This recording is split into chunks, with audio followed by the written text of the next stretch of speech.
ہمارا جو ان سے بنیادی اختلاف ہے وہ ہے کہ ان کا عقیدہ توحید ہی خراب ہے، اور جب عقیدہ توحید ہی خراب ہو تو پھر یہ قوم مسلمان نہیں ہو سکتی۔ اور ان لوگوں سے پھر میں اعلانیہ پوچھنا چاہتا ہوں، کیا ایسے حضرات کے بارے میں بھی آپ یہ کہیں گے کہ صاحب ان کو بھی برا نہ کہا جائے؟ یاد رکھیے، کسی کو بھی اگر ہم برا کہتے ہیں تو اس کی ذاتیات کی بنیاد پر نہیں کہتے، اس کی عقیدے کی بنیاد پر کہتے ہیں۔ پرسنلی کسی سے ہماری کوئی دشمنی نہیں ہے، پرسنلی ہمارا کسی سے کوئی جھگڑا نہیں ہے، کسی سے بھی اگر ہمارا اختلاف ہوتا ہے تو انہی باتوں پر ہوتا ہے کہ جب وہ اللہ رسول سے وہ اختلاف کرتا ہے تو پھر ہمیں حق بنتا ہے کہ ہم اس سے اختلاف کریں۔ جو اللہ رسول سے اختلاف کر رہا ہو، جو دین اسلام سے اختلاف کر رہا ہو، تو اس سے ہمارا اتحاد تو نہیں ہو سکتا، پھر اس کے نظریے میں ہم ہاں میں ہم تو نہیں ملا سکتے۔ آئیے اس فرقے کا، جس کو شیعہ فرقہ کہا جاتا ہے، یہ پاکستان کا ایک زندہ مولوی موجود ہے ابھی، جس کا نام ہے جعفر جٹوئی۔ آئیے یہ اپنا عقیدہ بیان کر رہا ہے کہ کیا عقیدہ ہے ان لوگوں کا، ذرا سنتے چلیے۔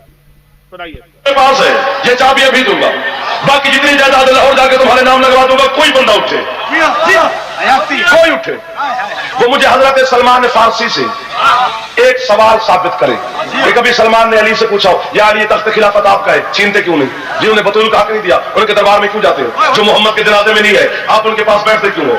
سلمان کے اسکندر ہی نہیں، سلمان کے اسٹیٹس ہی نہیں، سلمان یہ باتیں پوچھتا ہی نہیں، چونکہ سلمان کو پتا ہے علی ممبر پہ ہو یا مصلی پہ ہو، خلیفہ علی ہے۔ سلمان کیا باتیں پوچھتا ہے؟ سلمان کیا پوچھتا ہے؟ سلمان کہتے مولا آپ کب سے ہیں؟ مجبوری ہے میری، میں بٹن کھولوں، سوٹر اتاروں، بال تنگوں، بیت بننا، سبھی کہتا کہ تم میں پھینکوں پھر مجھے داد دو گے۔ سلمان کہتے مولا آپ کب سے ہیں؟ علی فرماتے جب سے وہ ہے۔ اللہ اکبر، ہاتھ اٹھانا چاہیے، ہاتھ بلند ہونا چاہیے تاکہ علی تم سے راضی ہو جائے۔ جب سے وہ ہے، علی فرماتے جب سے وہ ہے، جب سے وہ ہے، چوکے میں مجھے سننا، جب سے وہ ہے۔ اگلی بات سلمان نے بڑی خوبصورت کی، سلمان کہتے مولا وہ بھی تھا، آپ بھی تھے، جگہ نہیں تھی، مکان نہیں تھا، وہ کہاں رہتا تھا، آپ کہاں رہتے تھے؟ مسکرا کے علی فرماتے سلمان میرے بچے تمہیں گھبرانے کی ضرورت نہیں ہے، نہ اسے جگہ کی ضرورت ہے، نہ ہمیں مکان کی ضرورت ہے، بس وہ ہم میں رہتا تھا، ہم اس میں۔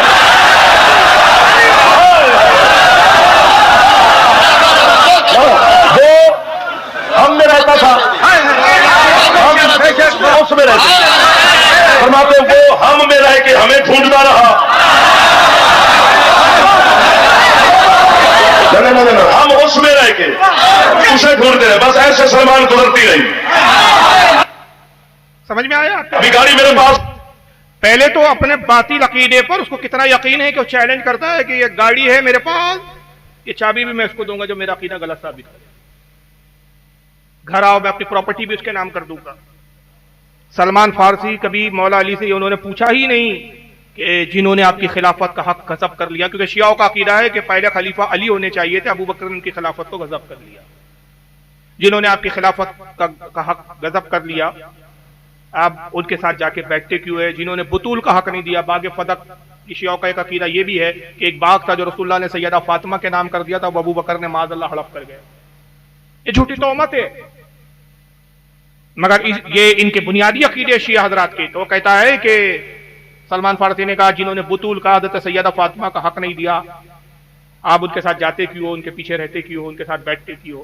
یہ سوال نہیں کیا سلمان فارسی نے، سلمان فارسی کا یہ اسٹیٹس یہ لیول تھا ہی نہیں، گھٹیا سوال تھے۔ انہوں نے تو بہت زبردست سوال کیا اور یہ کیا کہ مولا علی آپ بتائیے کہ آپ کب سے؟ علی نے جواب دیا کہ جب سے وہ۔ یہ سب سے بنیادی شرکی عقیدہ ہے۔ ہم تو اس سے پاک سمجھتے ہیں کہ معاذ اللہ ثم معاذ اللہ استغفر اللہ سربار معاذ اللہ، نہ سلمان فارسی جیسا جلیل القدر صاحب ایسا بیہودہ سوال کر سکتا ہے اور نہ اس کا ایسا بیہودہ جواب مولا علی دے سکتے ہیں۔ ان کے دامن ان تہمتوں سے پاک ہے، یہ تو بہتان ہے ان کے اوپر۔ یہ تو وہ لوگ تھے کہ ساری زندگی اللہ کا ہی دین بتاتے رہے، اللہ کی توحید سمجھاتے رہے۔ یہ تو راتوں کو رونے والے تھے، داڑیوں کو خوف الہی میں تر کرنے والے تھے۔ یہ اس طرح کی بات کیسے کر سکتے ہیں معاذ اللہ؟ یہ تو تہمت ہے، مگر یہ اپنے عقیدے کے طور پر بیان کر رہا ہے نعوذ باللہ کہ علی نے کہا جب سے وہ ہے تب سے ہم ہیں۔ تو پھر سلمان نے دوسرا سوال کیا کہ جگہ تھی نہیں، مکان تھا نہیں، زمین نہیں تھی، آسمان نہیں تھا، کچھ نہیں تھا گویا، تو آپ کہاں تھے، وہ کہاں تھا؟ تو علی نے کہا کہ نہ اس کو جگہ کی ضرورت، نہ ہمیں مکان کی ضرورت، وہ ہم میں رہتا تھا، ہم اس میں رہتے تھے۔ وہ ہم میں رہ کر ہمیں ڈھونڈتا تھا، ہم اس میں رہ کر اس کو ڈھونڈتے تھے، بس ایسی گزر رہی تھی۔ اسلام کا یہ بنیادی عقیدہ ہے کہ اللہ واحد، اللہ رب العزت ازلی اور ابدی ہے، اس سے پہلے نہ کچھ تھا نہ اس کے ساتھ کچھ تھا،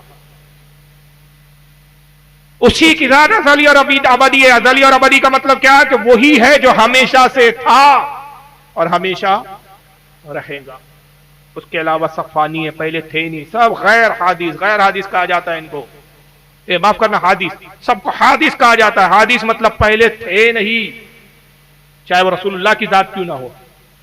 خدا کے بعد کائنات میں رسول سے بڑا کوئی ہو سکتا ہے؟ بعد از خدا بزرگ تو ہی قصہ مختصر۔ مگر رسول کے بارے میں بھی ہم یہ عقیدہ رکھتے ہیں، اور اسلام کا یہ بنیادی عقیدہ ہے کہ خدا کے ساتھ اور خدا سے پہلے یا خدا کے ساتھ رسول کی بھی ذات نہیں تھی۔ اللہ نے اپنے حبیب کے نور کو بعد میں تخلیق کیا، پھر بشری لباس میں بشر بنا کر دنیا میں بھیجا۔ حضور کو بھی وعدہ الہی کے تحت موت کا مزہ چکھنا پڑا۔ یہ ضرور ہے کہ اب پھر اس کے بعد ہم یہ کہتے ہیں کہ وعدہ الہی کے تحت موت آئی اور آپ اپنی قبر مبارک میں اب زندہ ہے کہ آپ کی روح آپ کے جسم اطہر میں لوٹا دی گئی، اور اس پر صحیح حدیث ہے۔ لیکن جہاں تک یہ ہے کہ اللہ سے نہ پہلے کوئی تھا نہ اللہ کے ساتھ تھا، لیکن یہ کہہ رہے ہیں کہ علی کی ساتھ اللہ کے ساتھ تھی، رسول کا بھی ذکر نہیں آ رہا ہے، تو اس کا مطلب یہ ہوا کہ دوسرا خدا ان کے نزدیک کون ہوا؟ علی ہو گئے۔ ہو سکتا ہے کہ آپ میں سے کچھ لوگ میری اس تفسیرے پہ اعتراض کریں اور کہیں کہ بھائی آپ کا تفسیرہ ہے، انہوں نے تو خدا لفظ استعمال ہی نہیں کیا، آپ کھینچتان کے کیوں بیچارے کو مشرک بنا رہے؟ تو چلیے اسی فرقے کے ایک دوسرے مولوی کو سن لیجئے، وہ کتنا کھل کے کہہ رہا ہے اس بات کو، ذرا آئیے۔ اور یاد رکھیے کہ یہ ان کے جو عموماً مولوی ہوتے ہیں ٹوپی نہیں لگاتے، اس غلط فہمی میں نہ پڑے کہ ٹوپی نہ دیکھ کے آپ سوچنے لگے کہ بھائی یہ تو سڑک کے اٹھائے گرے ہوں گے، نہیں، ان کا ٹوپی لگانے کا رواج ہی نہیں ہے۔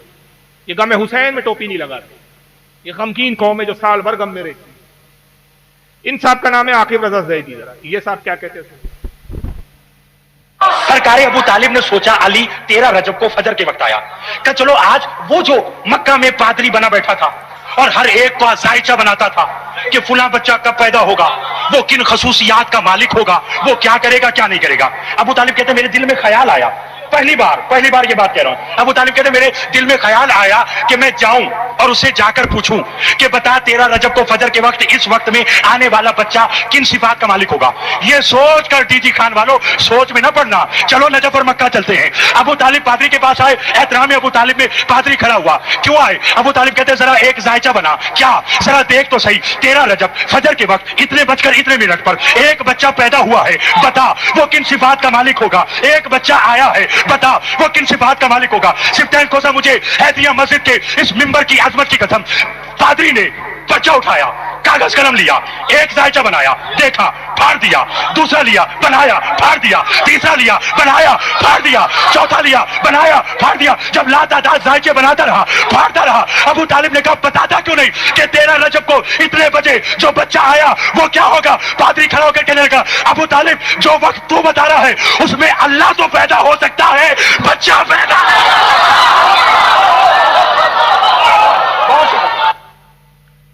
کیا کہہ رہا ہے؟ 13 رجب کو حضرت علی کی پیدائش ہوئی۔ ابو طالب حضرت علی کے والد ایک پادری کے پاس گئے، عیسائی پادری کے پاس، دوستانہ تھا ان کا، اور کہا کہ 13 رجب کو یہ ساعت، یہ گھڑی تھی، یہ وقت تھا، یہ ٹائم تھا، ایک بچہ پیدا ہوا ہے، ذرا بتا، تو بھوشوانی کرتا ہے، بھوش بتاتا ہے، مستقبل بتاتا ہے، ذرا اس بچے کے بارے میں بتا، یہ کیا بنے گا بڑا ہو کر، کیا کرے گا۔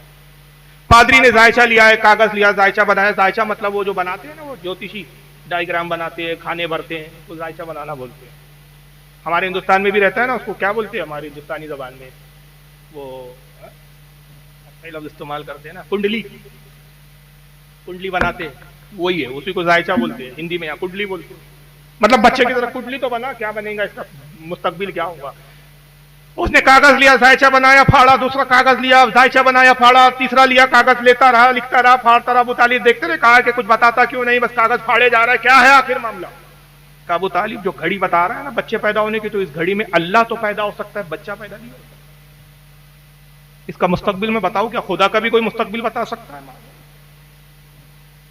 یہ عقیدے با بہانگے دوہل ممبر سے اعلانیہ بتائے جا رہے ہیں۔ آپ نہیں جانتے تو کیا اس کا مطلب آپ شتر مرغ کی طرح، اگر یو پی والوں، اگر آپ شتر مرغ کی طرح ریت میں سر ڈال کے اگر منڈی ڈالے بھی اور کہو کہ سب امن و سکون ہے، تو کیا امن و سکون ہے؟ ایسا نہیں ہوتا بھائی۔ دنیا پہ نظر رکھو، جانو کہ دنیا میں کیسے کیسے لوگ ہیں. تمہارے یہ کہنے سے، آنکھوں کے بند کرنے سے یہ نہیں ہوگا کہ خطرہ ٹل گیا.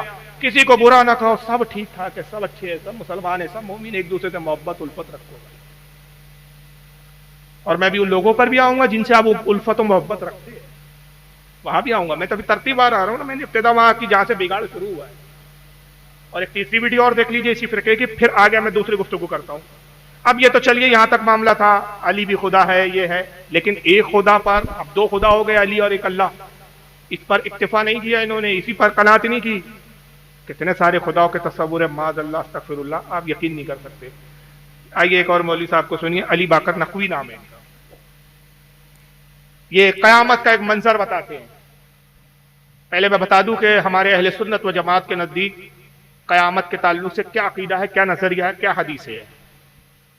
یہ صحیح حدیثوں میں آیا ہے کہ جب قیامت برپا ہوں گی اللہ تعالیٰ سب کچھ فنا فرما دے گا، سور پھونکا جائے گا، سب فنا ہو جائے گا. ہمارے عقیدے کے مطابق جب قیامت برپا ہوں گی، اور ہمارے عقیدے سے مراد جو حدیث کے اندر اللہ کے رسول صلی اللہ علیہ وسلم نے بیان فرمایا ہے کہ قیامت جب برپا ہوں گی سب کچھ فنا فرما دے گا اللہ تعالیٰ. پھر فرشتوں کو موت عطا فرمائی جائے گی، حتیٰ کہ ملک الموت جو روحوں کو قبض کرتا ہے اسے رب تبارک و تعالیٰ خود موت عطا فرمائے. اب کچھ بھی نہیں ہوگا، پورا معاملہ پھر ویسا ہی ہوگا جیسے کائنات کی تخلیق سے پہلے تھا، کہ رب کی ذات تھی اور اس کی ذات کے علاوہ کچھ بھی نہیں تھا.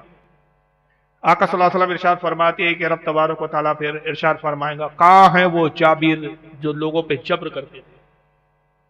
کہاں ہیں وہ بادشاہ جو اپنی حکومت پر گھمنڈ کرتے تھے؟ کہاں ہیں وہ طاقت پر اترانے والے جو اپنی طاقت کے بل پر اکڑتے تھے؟ کہاں ہے وہ حسن پر ناز کرنے والے جو اپنے حسن پر ناز کرتے تھے؟ اس طرح ندا فرماتا رہے گا. اب کوئی ہو تو جواب دے اسے، سب تو فنا ہو چکا. جب تک چاہیں گا یہی معاملہ رہے گا، نہ اس وقت ہوگا، نہ گھڑیاں ہوں گی، نہ سیکنڈ ہوں گا، نہ کچھ ہوگا، کیونکہ زمین، آسمان، چاند، سورج سب فنا کیے گئے، سب فنا ہو جائیں گے. مگر ہمارے فہم کے اعتبار سے کہ وہ جب تک چاہیں گا یہ معاملہ رہے گا، پھر فرمائیں گا کن فیکون، ہو جا، ہوگا. پھر دوبارہ ساری کائنات، سارے انسان، ساری مخلوقات اسی طرح دوبارہ پیدا ہو جائیں گی. پھر حساب و کتاب ہوگا، جنتی جنت میں، جہنمی جہنم میں. اب جو جہنمی ہے وہ ہمیشہ کے لیے جہنمی ہے، اور جو جنتی ہے وہ ہمیشہ کے لیے جنتی ہے. یہ ہے اہل اسلام کا عقیدہ، یہ ہے اسلام کا نظریہ. مگر کیا اس معاملے میں اہل تشیع ہمارے ہم عقیدہ ہے؟ کیا وہی عقیدہ رکھتے ہیں، وہی نظریہ رکھتے ہیں جو ہمارا عقیدہ اور نظریہ ہے؟ جی نہیں. آئیے اس میں بھی دیکھیں کیسے شرکی آمیزش ہے ان کے ہاں. سنیے ان علی باقر نقوی صاحب کو. آپ خمینی اپنی کتاب سیر الصلاۃ میں لکھتے ہیں، خمینی اپنی کتاب سیر الصلاۃ میں لکھتے ہیں، امام کے قول کے ساتھ کچھ بھی نہیں بچے گا. سورج، چاند، ستارے، نجم، کواکب، روحیں، جنس، انس، فرشتے، کچھ بھی نہیں بچے گا، صرف اللہ. اللہ رہ جائے گا، اللہ ہوئی ہوگا بس، اور کچھ نہیں ہوگا. ہر جگہ ہو ہوگا، ہو کا عالم ہوگا، صرف اللہ رہ جائے گا. جب وہ اکیلا رہ جائے گا تو خمینی کہتے ہیں اکیلے میں اس کا دل گھبرائے گا. دیکھیں روک رہا ہو، کچھ بھی نہیں بچے گا، یہاں تک تو ٹھیک ہے. چاند، سورج، زمین، آسمان، چرین پرین سب فنا ہو جائیں گے، یہاں تک بھی ٹھیک ہے. ہو کا عالم ہوگا، چلو یہاں تک بھی ٹھیک ہے. اب اللہ جب اکیلا رہ جائے گا تو اکیلے میں اس کا دل گھبرائے گا. یہ کون سا عقیدہ ہے بھائی؟ سب سے پہلی بات کہ اہل اسلام، اہل سنت و جماعت جو حقیقی مسلمان، حقیقی اہل ایمان ہے، ان کا عقیدہ ہے اللہ جسم و جسمانیات سے پاک، اس کا کوئی جسم نہیں ہے، وہ کوئی مٹیریل نہیں ہے، کوئی مادہ نہیں ہے. وجہ کیا ہے کہ اگر معاذ اللہ اس کا جسم مانا جائے تو جسم کے لیے مادے کی ضرورت، مادہ پہلے چاہیے، پھر جسم کی تشکیل بعد میں ہوگی. اور خدا کی ذات جب ازلی اور ابدی ہے تو اس سے پہلے کچھ تھا ہی نہیں، تو مادہ بھی نہیں ہو سکتا. بات سمجھ میں آ رہی ہے کہ نہیں بھائی؟ انسان کا وجود کیسے ہوا؟ انسان بعد میں تھا کہ مادہ پہلے تھی؟ مادے پہلے تھے، انسان کا وجود بعد میں آیا. پہلے مٹی تھی، انسان کے وجود سے پہلے پانی پیدا کیا اللہ نے. انسان کے وجود سے پہلے اللہ تعالیٰ نے آگ کو پیدا کیا. انسان کے وجود سے پہلے ہوا کو پیدا کیا. مٹی کو لیا گیا، مٹی میں پانی کو گوندا گیا، پانی سے مٹی کو گوندا گیا، اس کے بعد آگ میں تپایا گیا، ہوا میں سکھایا گیا، روح کو داخل کیا۔ تو یہ بات سمجھ میں آ گئی کہ جسم کی ساخت کے لیے پہلے کیا چاہیے؟ مادے۔ تو اللہ کا کوئی جسم نہیں، اس لیے کہ اگر جسم والا اللہ کو مانا جائے تو پہلے مادہ ماننا پڑے گا۔ تو جب وہ جسم نہیں تو اس کا دل کہاں سے آ گیا؟ اور پھر دل ہی نہیں ہے، دل بھی ایسا کمزور ہے کہ تنہائی میں گھبرا رہا ہے۔ یاد رکھیے، آدمی گھبراتا تب ہے کہ جب اس سے کوئی مضبوط اور بڑی طاقت موجود ہو۔ خدا سے بڑھ کر کون طاقت والا، کون کبھی؟ خدا سے بڑھ کر کوئی طاقت و قوت والا نہیں کہ جس سے اللہ کو خوف ہو اور اللہ کا دل گھبرائے، معاذ اللہ استغفر اللہ۔ مگر کتنا بےہودہ عقیدہ ہے۔ اور آئیے پھر آگے سنیے کہ دل گھبرائے گا تو اللہ کیا کرے گا، سنیے آگے سنیے۔ پھر دل کا دل پریشان ہوگا، پھر وہ آواز دے گا، یتعرف ظلمت ہی، کوئی ہے جو تنہائی میں میرا دل بہلائے۔ کیا ہو گیا آپ لوگوں کو دیدار محترم؟ کون ہے جو تنہائی میں میرا دل بہلائے؟ اس وقت معصوم نے کہا کہ ایک آواز آئے گی، انا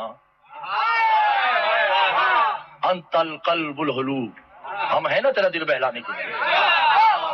تو اس وقت اللہ کہے گا آئینہ آئینہ، یہ آواز کہاں سے آئی ہے؟ اللہ کہہ رہا ہے جس سے کوئی شے پوشیدہ نہیں، وہ کہہ رہا ہے آواز کہاں سے آ رہی، یہ آواز کہاں سے آ رہی ہے؟ کانا علی، میں علی ہوں۔ ادھر سے آواز آئے گی انا محمد، میں محمد ہوں۔ ادھر سے آواز آئے گی انا فاطمہ، ادھر سے آواز آئے گی انا حسن، ادھر سے آواز آئے گی انا حسین۔ ہم پانچ ہیں نا تیرا دل بہلانے کے لیے۔ اس وقت اللہ جس کا چہرہ نہیں مسکرا کے کہے گا میں نے تو یہ کہا ہی نہیں کہ تم میرا دل بہلاؤ، تم تو میں ہوں۔ میں کہہ رہا ہوں تمہارے علاوہ کوئی ہے جو میرا دل بہلائے، تو آواز آئے گی اللہ لا بالفضل العباس سے۔ پلے پڑا، سمجھ میں آئی بات؟ اللہ آواز دے گا کوئی ہے جو اس تنہائی میں میرا دل بہلائے، تو ایک کونے سے آواز آئے گی انا، میں ہوں۔ تو اللہ فرمائے گا آئینہ آئینہ، یہ آواز کہاں سے آئی، کہاں سے آئی؟ اللہ کو ہی نہیں پتا آواز کہاں سے آئی۔ یعنی سب کچھ تو فنا ہو جائے گا، لیکن کچھ ذاتیں ایسی ہیں کہ جو فنا نہیں ہوں گی، یہ غیر فانی ہے، ان کو فنا نہیں ہے۔ کیوں آگے بجا رہی ہے اس کی کہ یہ فنا کیوں نہیں ہوئے، ان کی بقا کیوں ہے، یہ باقی کیوں رہے؟ ایک آواز آئیں گی انا، پھر دوسرے کونے سے آواز آئیں گی، اللہ فرمائیں گا آئینہ آئینہ، کون کون؟ انا علی، میں علی ہوں۔ دوسری آواز آئیں گی انا محمد، میں محمد ہوں۔ تیسری آواز آئیں گی انا حسن، چوتھی آواز آئیں گی انا حسین، پانچویں آواز آئیں گی انا فاطمہ، میں فاطمہ ہوں۔ ہم پانچ ہیں نا تیرا دل بہلانے کے لیے، پنجتن۔ اللہ کہے گا میں نے تم سے تو کہا نہیں، تم تو میں ہوں، تم میں اور مجھ میں کوئی فرق ہے؟ تم تو میں ہوں، میں تو ہوں، ایک ہی ہے ہم سب۔ تم میرے وجود میں ہو، میں تمہارے وجود میں ہوں۔ وہی پہلا والا عقیدہ، ہم اس میں رہ کر اس کو ڈھونڈ رہے تھے، وہ ہم میں رہ کر ہم کو ڈھونڈ رہا۔ تو اندازہ لگائیے کہ کتنے سارے خدا ہیں ان کے۔ اب جن کے خدا کو لے کر ہی اتنا بیہودہ تصور ہو، اور پھر ہمارے یہاں کا ایک طبقہ اگر کھڑے ہو کر یہ کہے تو اس سے زیادہ کوئی بیہودہ نہیں ہو سکتا کہ کسی کو غلط نہیں کہہ سکتے آپ۔ اور یہ وجہ کیا ہے اس طرح کی بیہودہ باتوں کا جو ذہن جس شخص نے بنایا ہے؟ میں اس کی ایک ویڈیو دکھا دیتا ہوں اور اس کے بعد پھر آگے گفتگو شروع کرتا ہوں۔ اس طرح کی بیہودگی اور بیہودہ ذہن بنانے والا اس زمانے کا ایک شخص ہے جس کو بہت زیادہ لوگ پسند کرتے ہیں اس وقت، اس کی چپڑی چوپڑی باتیں سن کر، وہ ہے طارق جمیل۔ سن لیجئے اس کو، نوٹنکی۔ میں تمہیں اللہ اس کے رسول کا واسطہ دیتا ہوں، امت بن کے رہو، مسلم بن کے رہو، کوئی گنجائش نہیں۔ اپنے اپنے عقیدے پر پکے رہو، دوسرے کے لیے گنجائش رکھو۔ اپنے اپنے عقیدے پر پکے رہو، دوسرے کے لیے گنجائش رکھو۔ یہ ہے بھائی، اپنے اپنے عقیدے پر پکے رہو، دوسرے کے لیے گنجائش رکھو۔ میں نے اس پر ایک سوال کیا، اس کی تو بولتی بند ہے، آج تک یہ جواب نہیں دیا، اس کے تو منہ میں دہی جبا رہتا ہے۔ ان لوگوں کا حال یہ ہے کہ بول کے نکل جاؤ، جواب نہیں دیتے، چیلے چپاٹے آتے جواب دینے، اور ایسے جاہل آتے بھی جن کو نہ قرآن سمجھتا نہ حدیث سمجھتا۔ اب یہ جاہل کہہ رہا ہے کہ اپنے اپنے عقیدے پر قائم رہو۔ ایک کا عقیدہ یہ ہے کہ خدا پانچ ہے،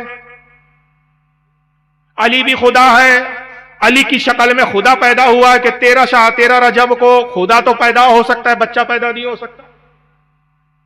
ایک کا عقیدہ یہ ہے کہ صاحب خدا اللہ جو ہے وہ علی کی ذات میں پوشیدہ تھا، علی خدا کی ذات میں پوشیدہ تھا. یہ عقیدہ میں عقیدہ دکھا چکا ہوں، سلا چکا ہوں.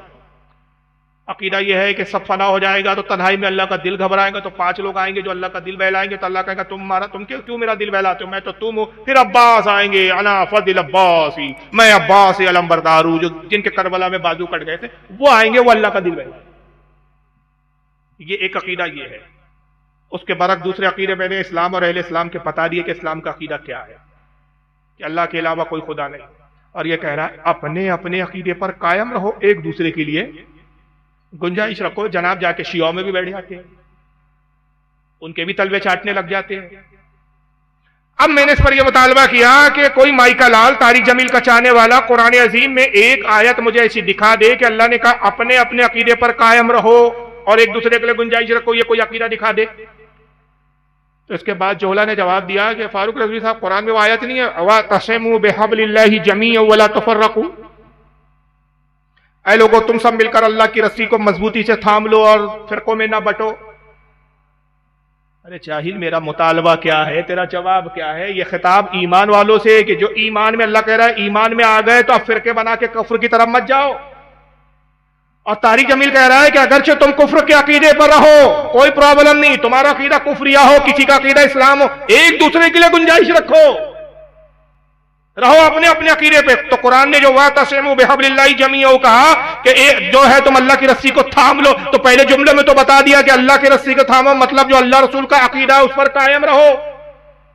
تو کوئی مائیکا لال بتا دے کہ 5 خدا کا تصور یہ اللہ کا بتایا ہوا عقیدہ ہے، 5 خدا کو ماننا اللہ کی رسی کو پکڑنا ہے، خدا کا گھبرانا یہ کہنا اللہ کا دل گھبرا رہا ہے یہ خدا کا بتایا ہوا عقیدہ ہے، رسول کا بتایا ہوا عقیدہ ہے، یہ اسلام کی رسی تھامنا ہے. مارے اینٹ بولتے ہیں نا، مارے گھٹنا پھوٹے آنکھ والی بات. یہ فرقہ اتنا جاہل ہوتا ہے کہ ان کو اعتراض بھی سمجھ میں نہیں آتا.